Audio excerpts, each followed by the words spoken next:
Hello, my name's Matt and I am Lily and Arthur's daddy. During the day I work in a school with about 2,000 pupils, so as you can imagine it's quite loud.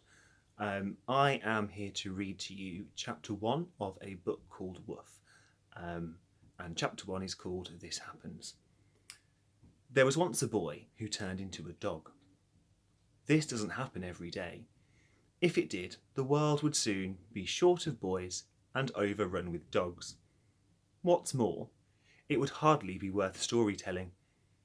It would be like, there was once a boy who ate breakfast, or there was once a boy who walked down the road. Luckily, for storytellers at least, this isn't the way of it.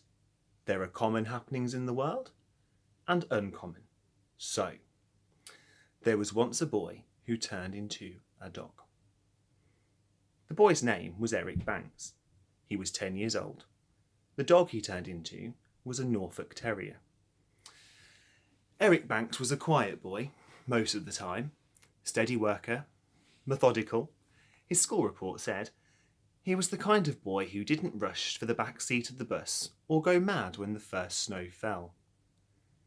He was left-handed, right-footed, rather small for his age. He had freckles. Eric lived with his parents and his little sister. Her name was Emily. She was 3. His dad was a postman and his mum had a part-time job in a shop. Eric himself had a paper round, which he shared with his friend, Roy Ackerman. Actually, he was too young to have the round. It belonged to his cousin, but she had broken her arm, and Eric's dad was a friend of the newsagent's, so Eric was standing in. Eric first turned into a dog, a little at a time, in his own bed. His parents were downstairs watching television. His sister was fast asleep in the next room. The time was 9:10. The day, Wednesday. The month, June. Until then, it had been a normal day for Eric. He'd done his paper round with Roy and gone to school. He'd had 2 helpings of his favourite dinner.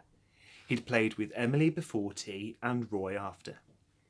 He'd watched television, had a shower and gone to bed.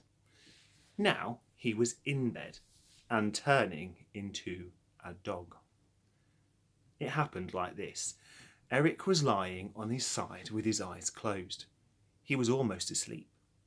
Suddenly, he felt an itch inside the collar of his pyjama jacket.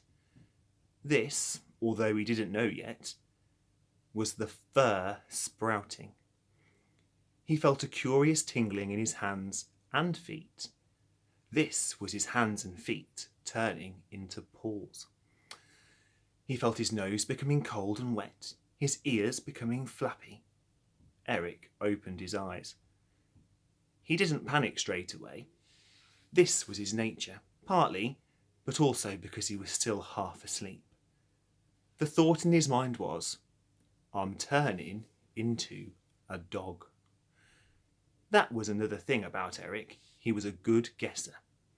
When Emily first learned to talk, it was usually Eric who guessed what she was trying to say. He could guess the mood his teacher was in, just from the way she held her hymn book in assembly. Now, on the evidence of a furry paw where his hand should have been, he guessed he was turning into a dog. He didn't suppose he was turning into a werewolf, for instance, which is what Roy Ackerman would have thought. He didn't suppose he was dreaming either, which he was not. The time it took Eric to turn into a dog, his shape blurring and rippling like a swimmer underwater, was about 15 seconds. The time it took him to become frantic was about 5 seconds after that. His first action was to begin scrabbling in the bed, trying to get a better look at himself. His thoughts were in turmoil. I'm a dog! A dog! The next thing he did was try to get out of bed. This wasn't easy for a dog, in pyjamas. Besides, they were baggy on him now. Eric leapt and landed in a heap. He kicked his way clear of the trousers and backed out of the jacket. He resisted the urge to growl. when one of his claws got caught in a buttonhole. He sat on the floor and thought, "I'm a dog." It was now 9:15.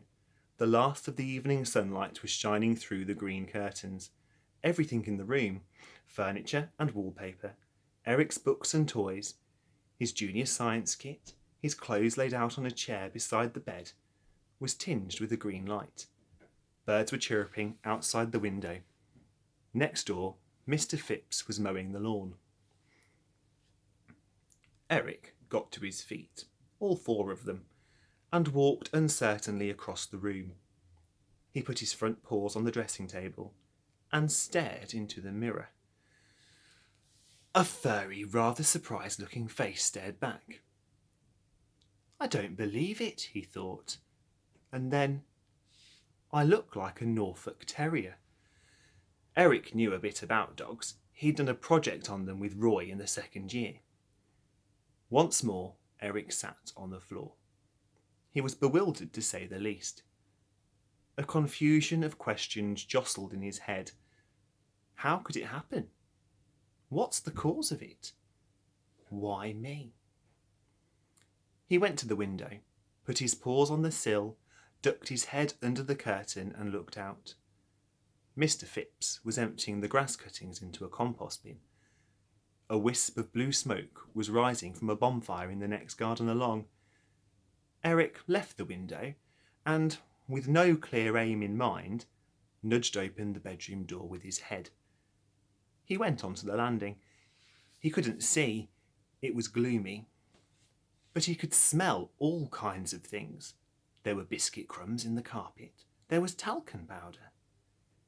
He felt the urge to sniff around, and soon he came upon a chocolate button, which his sister must have dropped.